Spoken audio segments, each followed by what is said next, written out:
There is a street in Houston, Texas, that most people drive through without ever slowing down. The houses are small.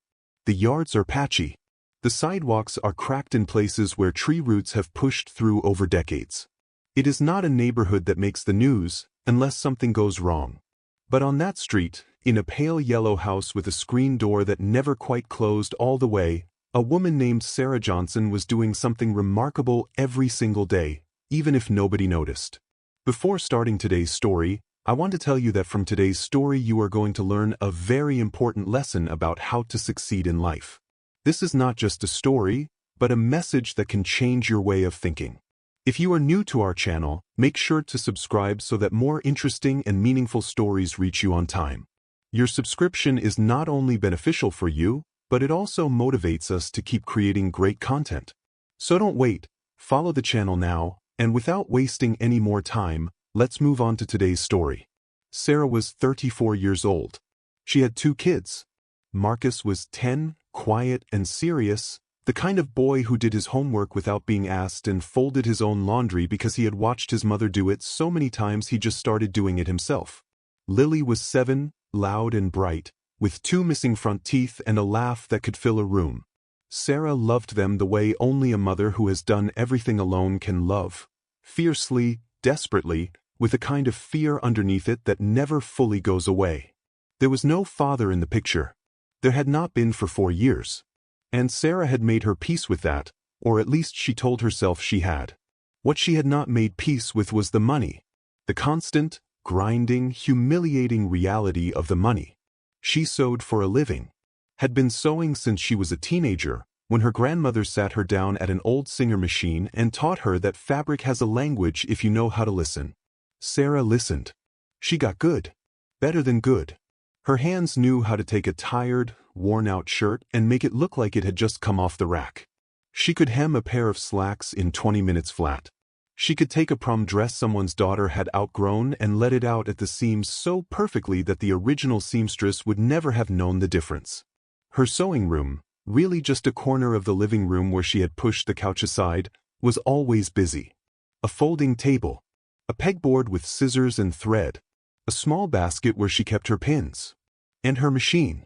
A heavy, silver and black machine that she had bought secondhand 6 years ago and had kept running through sheer stubbornness and the occasional YouTube tutorial at 2 in the morning. She took every order that came through. Every single one. School uniforms that needed a quick fix before picture day. Curtains for the neighbor down the block who was always a little late paying. Bridesmaid dresses at the last minute for a wedding she had no time to be rushing through. She said yes to all of it. That was who she was. She was a yes person, a hard worker, a woman who believed, the way her mother had believed and her mother's mother before that if you just kept your head down and worked hard enough, eventually something would break your way. She worked late. Most nights, the kids were in bed by 8:30, and Sarah would be back at that machine by 9, sometimes working until midnight or 1 in the morning, the hum of the motor filling the quiet house, the lamp throwing a circle of yellow light over the fabric in her hands. She drank too much coffee. She slept too little. She told herself it was just a season, just temporary, just what you did when you were building something. But here is what Sarah did not fully see yet, what she could not see because she was so deep inside it. She was not building. She was running. And there is a difference. She charged low prices because she was afraid. Afraid that if she raised them, the customers would leave. Afraid that in this neighborhood, where money was always tight for everyone, people would simply go somewhere else, or worse, just stop getting things fixed altogether and throw them away. So she kept her rates down. $12 to hem a pair of pants. $20 for a full alteration. $15 for curtains if they were not too complicated. She told herself it was fair. She told herself she was being generous, that she was helping people who needed the help. What she did not calculate, what she never sat down with a pen and paper and actually worked through, was what any of it was actually costing her. Not just the thread and the fabric and the occasional zipper, but the electricity running her machine for hours every night. But the wear on her hands, which were starting to ache in the mornings in a way they had not when she was younger. But the time. Her time. Hours that could never be returned, that she was selling at a price she had set out of fear rather than value. And yet every month, it was the same story. She would look at what she had earned, and it seemed like enough, on paper, in her head, in that vague hopeful arithmetic she did while she was sewing. And then the bills would come. The electric bill. The water. The grocery run that was supposed to be $60 and turned into $90 because Lily needed new shoes and Marcus's backpack had finally given up. And the credit card. Always the credit card, sitting there on the kitchen table like a quiet accusation, its balance somehow always a little higher than last month even when she had been so careful, even when she had skipped her own lunch 3 days in a row. She would lie in bed some nights and stare at the ceiling and do the math. The math never came out right. She would start over. Do it again. It still would not come out right. And she would tell herself tomorrow she would take more orders. Tomorrow she would work a little faster. Tomorrow she would figure it out. She did not know that tomorrow and tomorrow and tomorrow had been her plan for 2 years, and that the plan was not working. She did not know it yet. But she was about to find out. It was a Tuesday in October when it happened. A regular morning. Marcus had gone to school with his lunch packed. Lily was in first grade now and had been going through a phase where she only wanted her hair in 2 braids, and Sarah had done them quickly at the kitchen table before rushing her out the door. There were 3 orders waiting. A set of curtains for a woman on Maple Street. A school blazer that needed the pocket restitched. And a pair of men's dress trousers that needed the waist taken in. Sarah sat down at her machine, pressed the pedal, and the machine made a sound she had never heard it make before. A grinding, lurching sound, like something catching inside it, something that should move freely suddenly unable to. She stopped. Tried again. The same sound, and this time the fabric bunched and the needle locked, and the machine went still. She sat there for a moment without moving. She tried to fix it. Checked the bobbin. Rethread the needle. Looked up the problem on her phone. Tried everything the internet suggested. Nothing worked.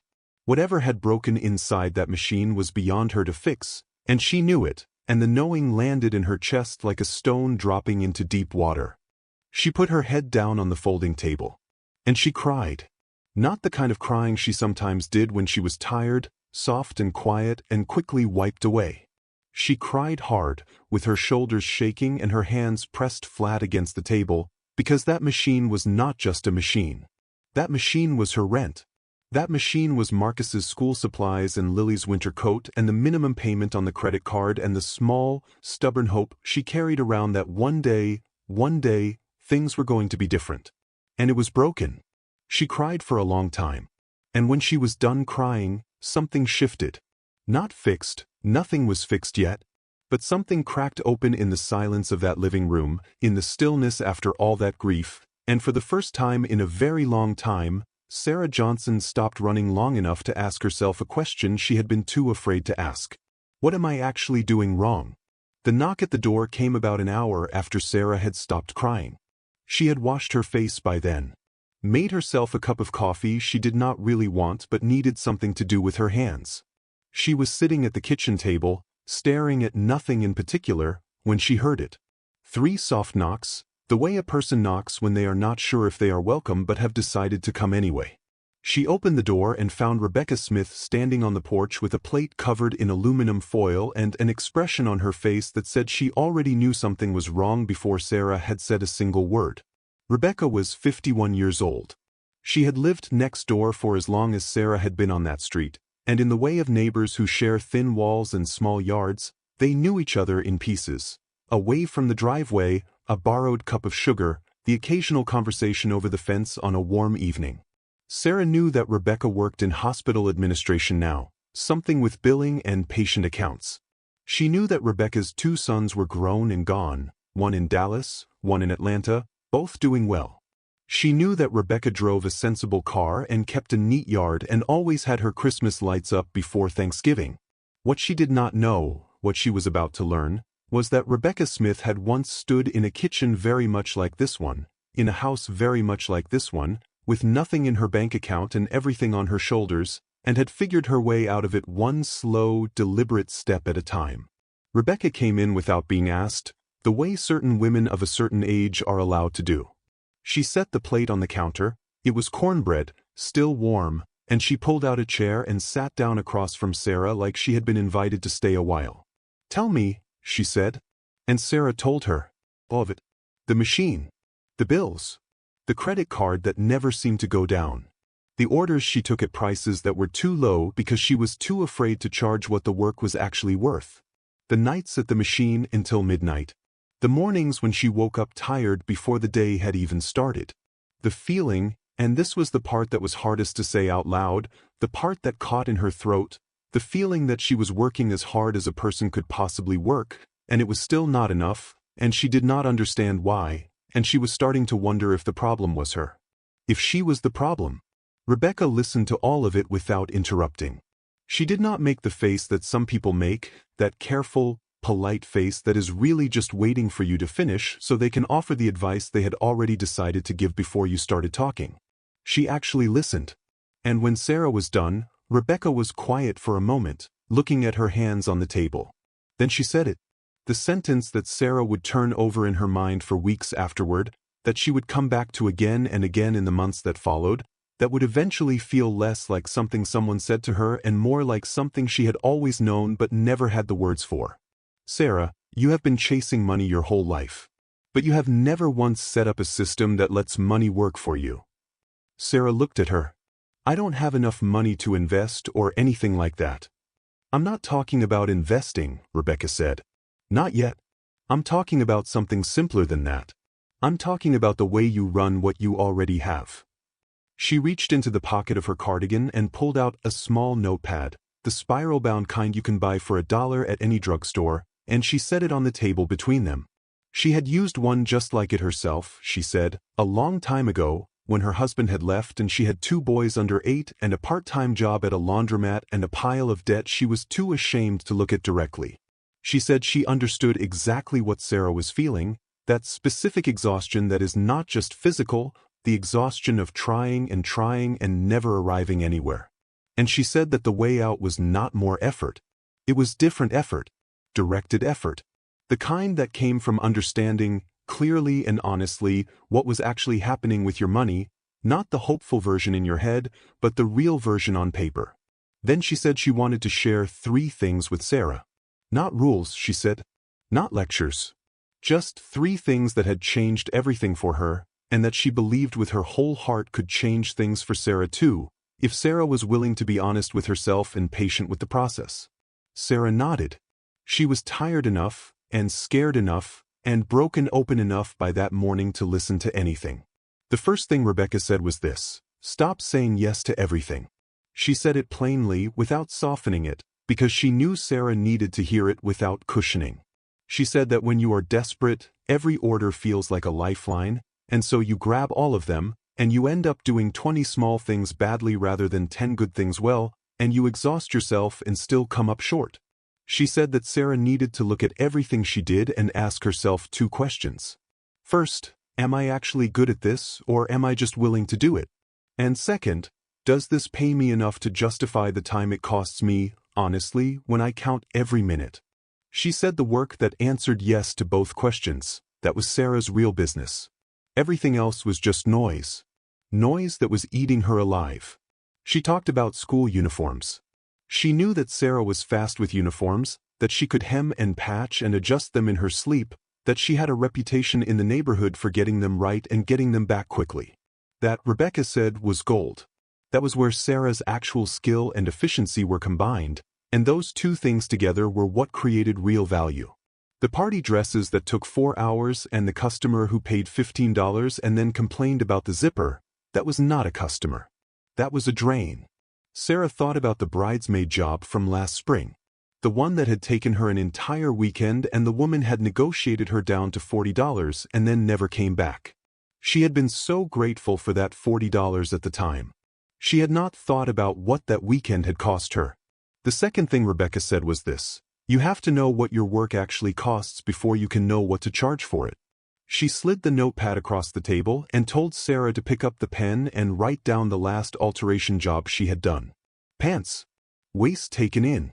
Sarah had charged $18. Rebecca asked her to estimate the time. Sarah said about 45 minutes, maybe an hour with the fitting and the finishing. Rebecca asked about the thread, the needle wear, the electricity for the machine running that long. Small numbers, Sarah said. $1, maybe $2 at most. And then Rebecca asked the question Sarah had never asked herself. What is your hour worth? Sarah opened her mouth and then closed it again. Rebecca said it gently. She said that Sarah had to decide what her time was worth before anyone else could decide for her. She said that if Sarah's time was worth nothing, people would pay her nothing, and Sarah would accept it because she had never told herself or anyone else any different. She said that a seamstress with 6 years of experience, a strong reputation, and a specialty in quick turnaround school alterations in a neighborhood full of families with kids, that was not a person whose hour was worth minimum wage. She said that Sarah did not need to triple her prices overnight. She said to start small. Raise each service by $3 or $4. See what happened. Some customers would leave. Rebecca told her clearly, and this was the part that frightened Sarah most. Some customers would leave, and that would be okay. The customers who were only staying because Sarah was the cheapest option were not loyal customers. They were not going to refer their friends. They were not going to become the foundation of anything. The customers who stayed after the price increase, who said yes without arguing, who came back again and again, those were the people Sarah was building something with. The third thing Rebecca said was the simplest, and in some ways the hardest. Every week, before you pay anything else, you take 20% of whatever came in and you move it to a separate account. Not a big bank with fees and minimums. A simple savings account, somewhere basic, somewhere you can set up an automatic transfer. And you do not touch it. Not for groceries. Not for the electric bill. Not for anything that is not a genuine emergency. You pay yourself first. You make yourself the first bill on the list. Sarah said she had heard that before. Somewhere. A book, maybe, or a video. Rebecca said most people had heard it. Very few people actually did it. Because the instinct, when money is tight, is to pay everything else first and save what is left over. And what is left over, she said, is always nothing. There is never anything left over when you do it that way. The 20% has to come out first, before the temptation, before the other bills crowd in, before you convince yourself that next week will be better and you will start saving then. She said she remembered the first time she did it. She had transferred $11. $11 into a savings account on a week when she was behind on the water bill. She had felt foolish doing it. But she had done it. And the next week she did it again. And the week after that. She said that a year later, she had over $1,000 in that account. Not because she had gotten rich. Not because anything dramatic had changed. But because the system was doing the work she had been trying to do alone with nothing but willpower. Sarah was quiet for a long time after Rebecca finished talking. Outside, a car went by. The refrigerator hummed. Somewhere in the back of the house, a faucet that Sarah had been meaning to have looked at dripped steadily into the silence. She looked at the notepad on the table. She looked at Rebecca. And for the first time in a very long time, what she felt was not panic. It was not the heavy, underwater feeling of being behind and getting further behind with every passing week. What she felt, carefully and tentatively, like something she did not want to name out loud yet in case she frightened it away, was the first small, fragile edge of hope. Change does not announce itself with fanfare. It does not arrive on a bright morning with everything lined up and ready. It comes quietly, usually in the middle of a hard week, and it asks you to do something uncomfortable before you have any proof that it will work. That is the part nobody warns you about. That is the part that stops most people before they ever really begin. Sarah began on a Thursday. She did not wait for the new month. She did not wait for Monday, the way people wait for Monday when they have decided to change something, as if the calendar square somehow carries more power than any other day. She sat down at the kitchen table that same Thursday evening, after the kids were in bed, with Rebecca's notepad and a pen, and she started writing. She wrote down every service she offered. Hemming. Waistband alterations. Zipper replacements. Patches and repairs. Curtains. School uniforms. Party dresses. She wrote them all down, and then next to each one she wrote two things. How long it actually took her, honestly, without the optimistic version she usually told herself, and what she was currently charging. Then she did the math Rebecca had walked her through. Time, materials, and the number she had been most afraid to write, the value of her own hour. She sat with that number for a long time. Then she crossed out her old prices and wrote new ones next to them. Not dramatic increases. She was not reckless about it. She raised hemming from $12 to $16. Waistband alterations from $18 to $24. Full uniform alterations, the ones she could do in under an hour, from $20 to $27. She looked at the party dresses and the complicated custom orders, and she made a decision that felt almost physically painful in the moment. She was going to stop taking them. Not forever, maybe, but for now. Because they took too long, they required too many fittings, the customers always had opinions and changes, and one more thing, and when she divided what she earned by the hours she spent, she was making less on those jobs than on anything else she did. She was going to focus. School uniforms, basic alterations, curtains for returning customers only. That was it. That was her lane. She also wrote down something else in that notepad, something she had not planned to write but that came out of her pen almost on its own. It was a list of the customers she had now, and next to each name she put a small honest mark, a check or an X, based on one simple question. Does this person respect my time and pay without complaint? The checks were her real customers. The X's were the ones who haggled every time, who picked up late and dropped off at inconvenient hours, who texted her on Sunday nights asking if something could be ready by Monday morning. She counted the checks. There were 11 of them. 11 people who had been coming to her consistently, who paid what she asked, who referred their friends quietly and without being asked. 11 people who were already treating her like the professional she was, even when she had not been treating herself that way. She decided those 11 people were the foundation. Everything she built from here would be built on them. The following Monday, she sent a simple message to all her customers, a text, nothing fancy, letting them know that her rates were changing slightly as of the first of the month, and that she appreciated their continued support. She kept it short and she kept it warm, and then she put down her phone and went to sew a pair of uniform pants and tried not to think about what was coming. What came was exactly what Rebecca had told her was coming, and knowing it did not make it much easier. 3 customers wrote back the same day. One said she would have to find someone else. One asked if Sarah could make an exception just for her. One did not respond at all and simply never contacted her again. Sarah read those messages and felt the familiar cold wave of fear move through her. The fear that she had made a terrible mistake, that she was going to lose everything she had built, that she should just go back to the old prices before it got worse. She did not go back. She sat with the fear and she let it be there and she kept sewing. What she did not know yet, in those first uncomfortable weeks, was that something else was already happening on the other side of that fear. Word moves in a neighborhood. It travels through church parking lots and school pickup lines and the waiting area at the laundromat. And the word about Sarah was not that she had gotten expensive. The word that was moving quietly from mouth to mouth among the families who needed school uniforms done right and done fast, was that she was serious. That she delivered on time. That when she said Thursday, she meant Thursday. That you paid a little more but you never had to follow up, never had to chase her, never got something back that was not right. A woman named Denise, whose daughter was in the same class as Marcus, brought Sarah 4 uniform pieces in the second week of November and referred her to 2 other mothers before she had even left the porch. Sarah did not know that yet when she wrote down the order in her notebook. But it was already in motion. Because that was the other change Sarah had made, the one that felt almost embarrassingly simple after she started doing it. She had bought a composition notebook, the black and white marbled kind, $2 at the dollar store, and she had started writing every order down. Date received. What the job was. What she charged. Date promised. Date delivered. She put a small box next to each entry and checked it off when she was paid. It took her less than 2 minutes per order.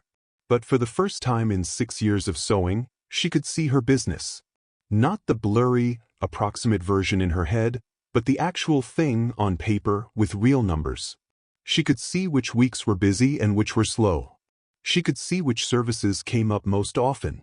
She could see, clearly and undeniably, that her income had not dropped after the price increase.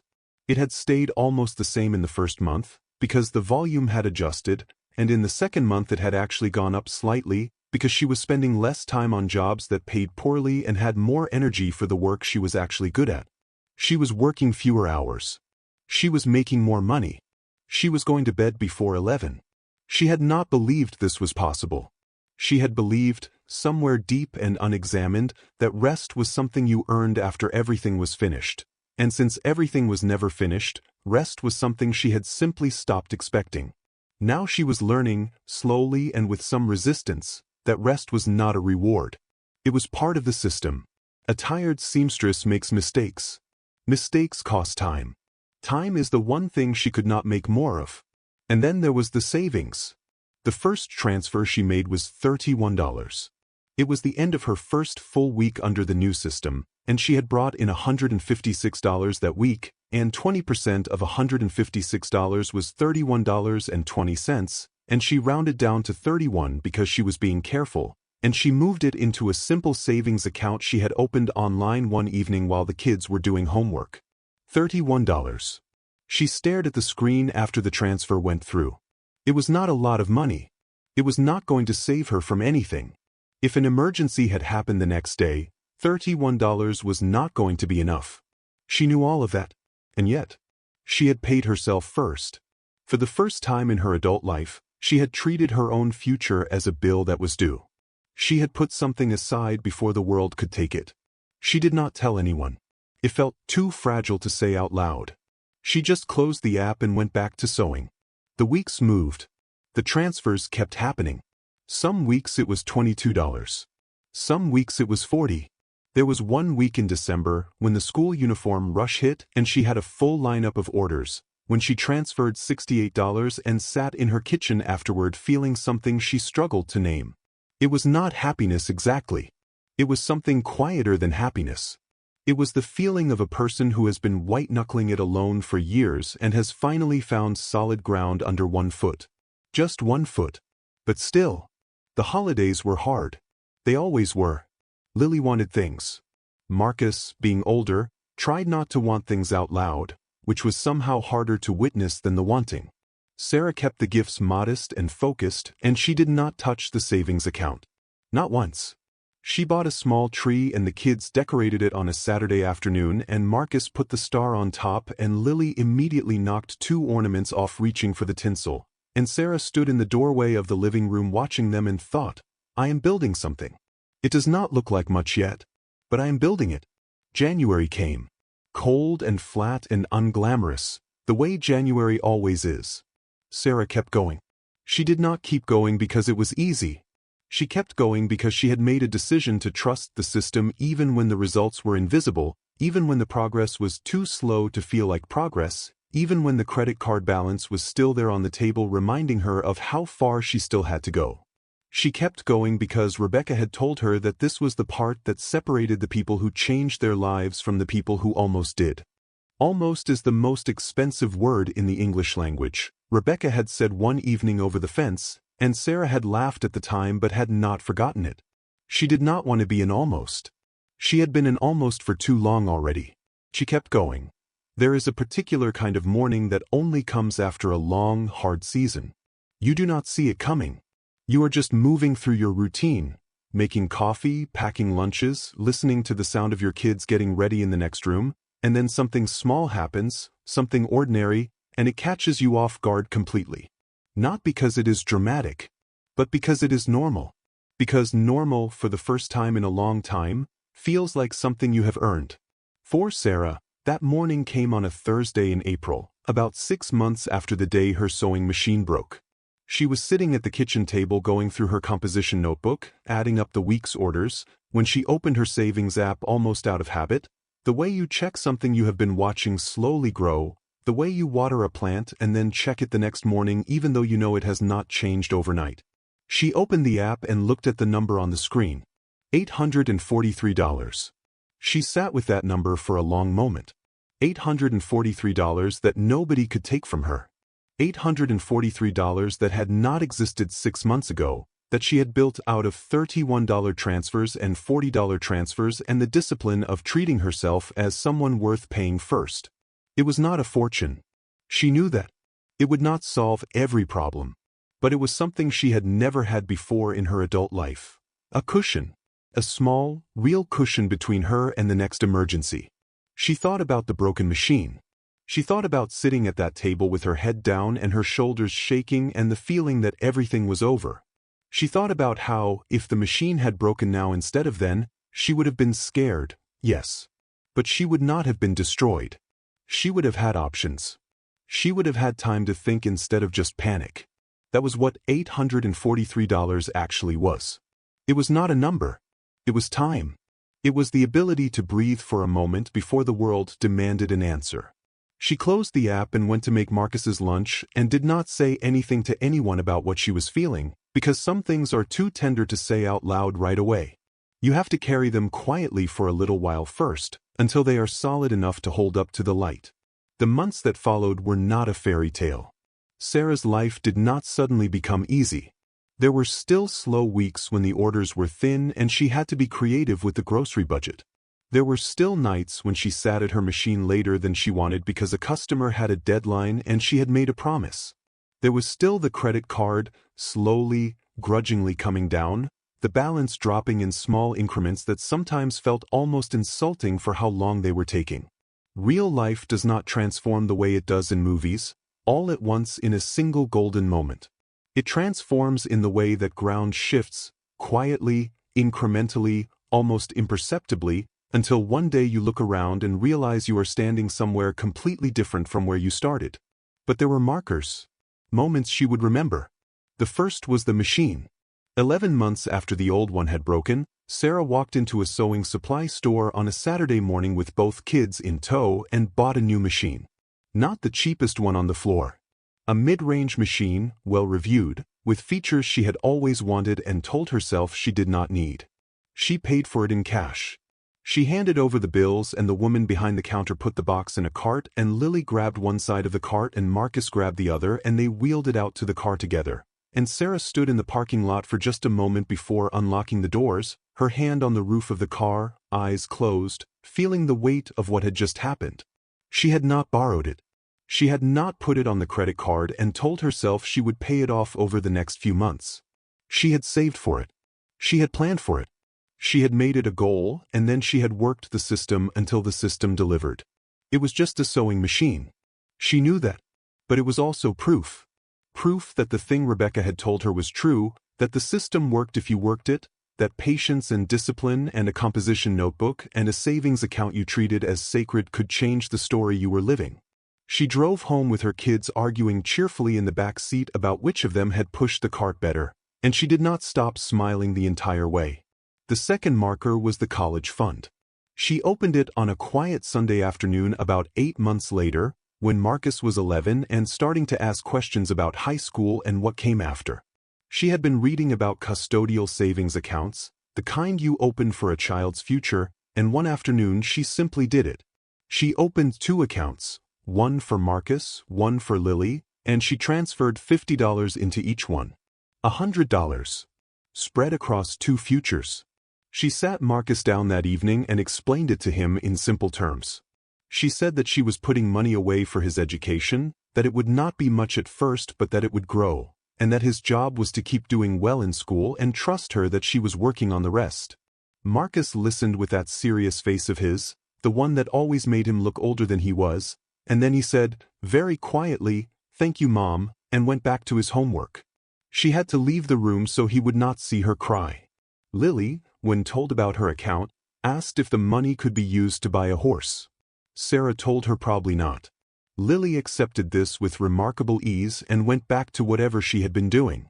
That was Lily. Now, 2 years after that October Tuesday when the machine had died and everything had cracked open, Sarah looked at her life and it was not unrecognizable. It was still the same pale yellow house. Still the same street. Still the same sewing room in the corner of the living room, though she had reorganized it now, added a proper cutting table she had found secondhand and refinished herself, hung a corkboard where she tracked her orders visually. She still worked hard. She still had difficult weeks. She was not wealthy, not even close, and she did not pretend to be. But she was stable. Genuinely, structurally stable, in a way she had never been before. Her customer list had grown to 22 regular clients. Word had continued to move through the neighborhood and beyond it. A teacher at Marcus's school had referred her to another teacher, who had referred her to someone else, and now she had a small cluster of clients from a different part of the city entirely, people who drove 20 minutes because someone had told them she was reliable and did beautiful work. She had raised her rates twice more since that first adjustment. Both times, she had lost 1 or 2 customers and gained 3 or 4 new ones. The math, she now understood, had always been in her favor. She had just been too afraid to see it. The credit card was almost paid off.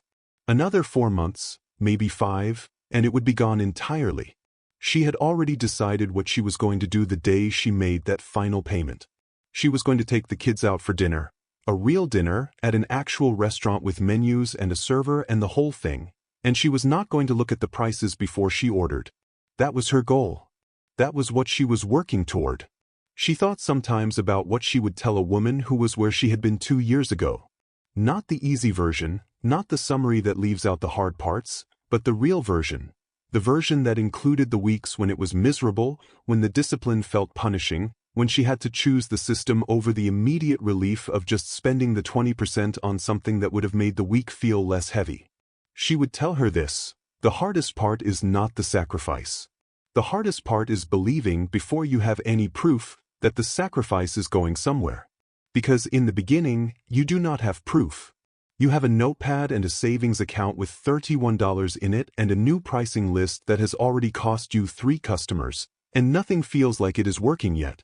You are doing everything right and the results are invisible. That is the moment. That is the exact moment when most people stop, because stopping feels rational when you cannot yet see what you are building. But the building is happening.